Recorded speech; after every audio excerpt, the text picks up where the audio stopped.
कोई जरूरी नहीं है कि जो घर बार छोड़ के चला जाए वो सन्यासी होता है।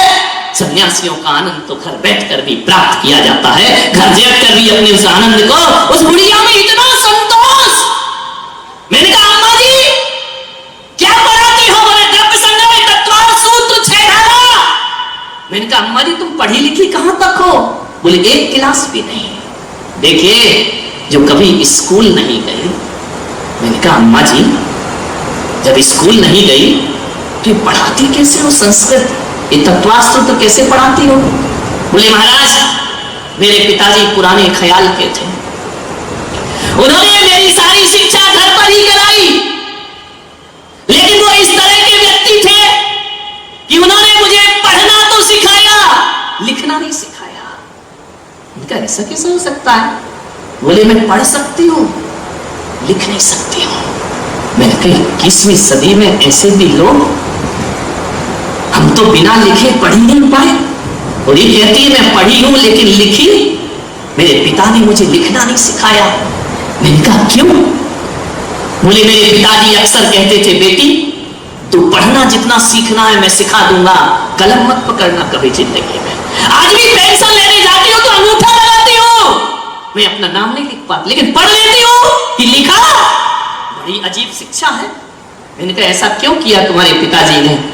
बोले इसलिए किया कि बेटी जिस दिन मैं तेरा विवाह कर दूंगा, शादी कर दूंगा, और तू जब ससुराल में जाएगी और ससुराल में जब तेरा मन नहीं लगेगा और ससुराल में यदि तुझे कष्ट मिलेंगे और मैं तुझे लिखना सिखाऊंगा ना तो तू मुझे चिट्ठियों में शिकायतें लिख करके भेजेगी। और मैं नहीं चाहता कि मेरी बेटी ससुराल की बुराई चिट्ठियों में लिख करके भेजे। बेटी हम भारत के लोग हैं, जो तकदीर में होता है हम उसे स्वीकार कर लिया करते हैं। हमारे देश की बेटियां तो वो बेटियां हैं, यदि कोड़ी पति से भी शादी कर दो तो मैना सुंदरी उसे भी स्वीकार कर लिया करती है। हम उस देश की बेटियां हैं। बेटी तू लिखना मत कभी जिंदगी में, जो भी सुख दुख मिले सहन करना। पहले मोबाइल तो चलते नहीं थे, फोन तो चलते नहीं थे, चिट्ठियां लिखी जाती थी। कितना अच्छा युग था वो चिट्ठियों का, कैसे कैसे अरमान लिखे जाते थे, अच्छे अच्छे शब्दों का संकलन हुआ किया करता था। मोबाइल में आज तक किसी बेटी ने नहीं कहा होगा कि पूज्य पिताजी प्रणाम, लेकिन चिट्ठियों में लिखा जाता था पूज्य पिताजी। अब तो हाय हेलो हेलो डैड, जीते जी मार डालो उसको, डैड कर दिया। हेलो मोमबत्ती बना दो उसको, ध्यान रखना। पहले कितने अच्छे शब्द होते थे। आपकी बेटी, आज कोई बोलता मैं फलानी बोल रही हूँ, मैं ढिकानी बोल रही हूँ पापा। ध्यान रखना पहले नहीं, जब चिट्ठियां लिखते थे ना तो आदमी की भाषा सुधरा करती थी। पोस्ट में आता था, दौड़कर बाहर जाते थे, चिट्ठी आई, किसी का संदेश आया होगा और एक चिट्ठी आ जाए पूरा घर चिट्ठी छीनता था। किसकी चिट्ठी, किसकी चिट्ठी? कहां गए वो दिन हमारे, कहां गई वो संस्कृति? अब तो व्हाट्सएप पे सारे मैसेज चले जाते हैं, ना तो भेजने वाले को पता कि क्या लिखा है और ना पढ़ने वाले को पता कि क्या लिखा है। वो यहां से फॉरवर्ड करता है, वो वहां से फॉरवर्ड कर देता। बदल गया जमाना, कहां गए वो चिट्ठियों के दिन? सोचिए, विचार करिए, कितने अच्छे अच्छे शब्दों का संकलन हुआ करता था। मान्यवर, बदल गई संस्कृतियां, बदल गई सभ्यताएं। उस मां ने कहा, मेरे पिताजी ने केवल इसी बात से मुझे नहीं पढ़ाया कि तू अपने जीवन के सुख दुख मुझे लिखेगी। बेटी, ससुराल की बुराई पीहर में करो तो माता पिता को दुख होता है। बेटा, ये संस्कार है, ये ज्ञान है। आज की माताएं तो सिखाती बेटा ज्यादा सिर पे मत चढ़ने देना बुढ़ों को, एक काम करना, 1-2 महीने देखना, उसके बाद हम अलग और तुम अलग, सेपरेट। ध्यान रखिए। मानिए क्या जमाना रहा वो, जब 4, 5, 10, 12 मेंबर एक साथ भोजन किया करते थे। मानिए बदल गई सब व्यवस्थाएं। वो अम्मा मुझे आज भी याद है, अब वो है या नहीं, या दुनिया से चली गई मुझे नहीं पता, लेकिन उसने जो बात बोली, संस्कारों की पूंजी मेरे पिता ने मुझे दी थी। और आज मैं अपने पिता ने सुनकर लग रहा होगा कैसा जल्लाद बाप था, जो बेटी के दुख में भी साथ नहीं दिया। लेकिन उस बुढ़िया ने कहा, महाराज भरी जवानी में विधवा हो गई, लेकिन मेरे बाप की सीख ने मुझे मजबूत बनाया। आज मैं अकेली जिंदगी जी रही हूँ। मैंने दूसरा विवाह नहीं किया, मैंने सुसाइड का रास्ता नहीं अपनाया, मैंने भरी जवानी में धर्म का रास्ता पकड़ लिया। आज मैं 7 प्रतिमा लेकर के अपने जीवन का कल्याण कर रही। ये सीख, ये डांट, ये फटकार, ये मुसीबतों में बहुत काम आती है मेरे भाई। सोचना, वो बेटी जो कल से इंतजार कर रही है, पिता ने कहा, बेटा ससुराल नरक है, पति यमराज है, ससुर राक्षस, जेठ धूर्त मूर्ख, ननद। हाँ, ये पूरी एक टाइटल याद है तुमको, ध्यान रखना। अच्छी बात है, कोई याद नहीं होंगे, एक टाइटल याद है तुमको। विचार करिए, देवा आवारा, पड़ोसी, लुच्चे लफंगे, LLB। समझ गए क्या? कुछ लोगों को घर में जाके समझ में आएगा। LLB, हमारा ये सैंडी है ना, बड़े लोगों में जब बैठता है पूछते कहां तक पढ़ा है, तो लोग कहते हैं MBBS, इसने करा MBBF। बोल दिया पढ़े लिखे लड़कों के सामने MBBF, लड़के चकरा गए, ये कौन सी डिग्री है? MBBF में नया कोर्स कहां का आ गया? मुझसे पूछा कि महाराज ये कौन सा कोर्स? मैंने कहा बहुत बड़ा कोर्स है। बोले क्या? मैंने कहा MBBF का मतलब होता है मैट्रिक में बार-बार फेल। अब क्या इज्जत तो बचाना पड़ती है। एक कर रहा था MTech, सैंडी ने कर लिया BTech। लोगों ने पूछा ये कौन सी पढ़ाई है? मैंने कहा BTech है। वो बोले क्यों? मैंने कहा बैचलर ऑफ थम। ध्यान रखना, BTech की पढ़ाई है। मानिए, विचार करना है।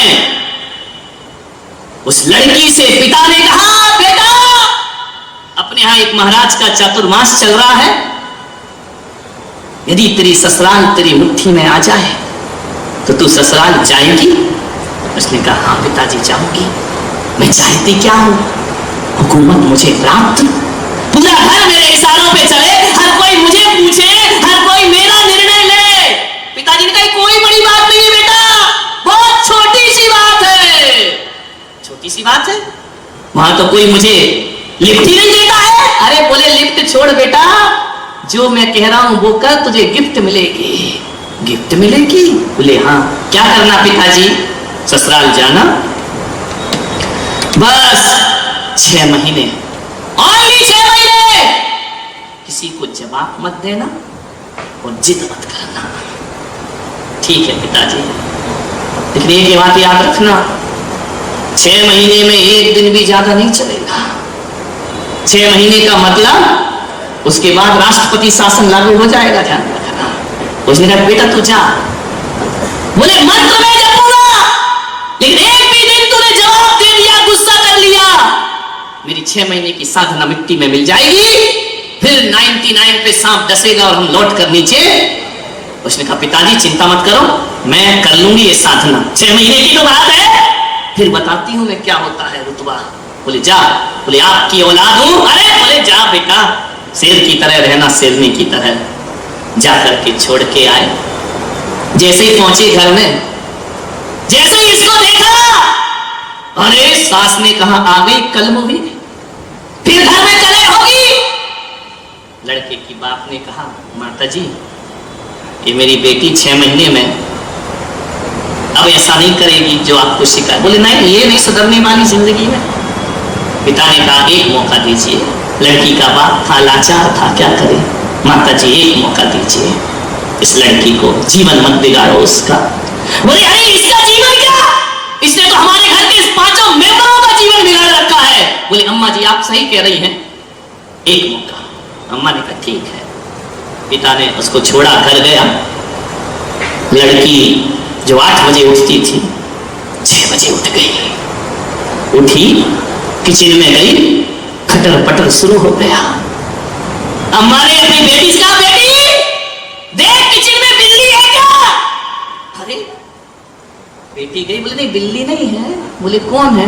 बोले बड़ी वाली। बोले मतलब क्या भाभी? बोले हाँ। क्या कर रही है? क्या मालूम, चाय बनाई लेकर आई। अम्मा जी चाय पियो। बुढ़िया ने देखा चाय पियो, ये बोई वाली है या कोई हम शकल है, चेंज हो गई। ये तो 8 बजे सो के उठती थी, एक कहो 4 सुनाती थी। बोली अम्मा जी चाय पियो। उसने कहा देख कुछ गड़बड़ तो नहीं है मामला इसका। ससुर जी के पास गई, पिताजी उठो समय हो गया, उठिए स्नान करिए मंदिर जाइए। ससुर ने कहा यार ये कौन है, इतने प्यार से बोल रही है। चश्मा उतारा, देखा, पहुंचा ये बोई वाली है या कोई और है, हम शकल है, चेंज हो गई, जुड़वा है। ये तो ऐसे फूल तो इसकी वाणी में कभी झरते ही। जैसे ही गई हाथ से गिलास गिर गया, कांच का था, टूट गया। ससुर ने कहा अंधी है, दिखता नहीं है, आते साथ कांच फोड़ रही है।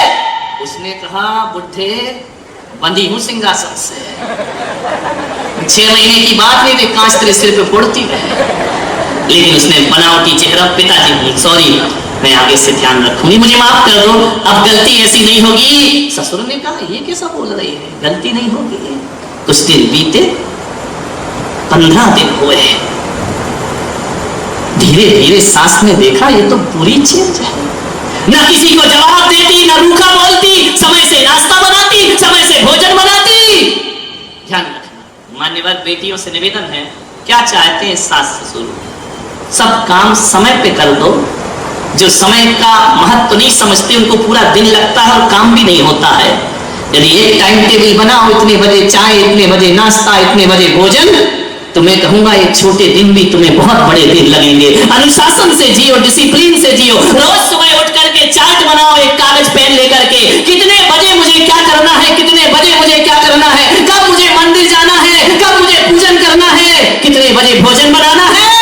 यदि ये सब कर लिया ना, मैं विश्वास दिलाता हूँ इतना टाइम मिलेगा तुम्हें। अभी तो खाना बनाती नौकरानी, पोछा वाली पोछा करती है, कपड़े वाली कपड़े। तो बोले क्या कर रही हो, टाइम नहीं है। अरे काम कुछ नहीं, बिजी ज्यादा है, तो काम कुछ नहीं है, ढेला भर का।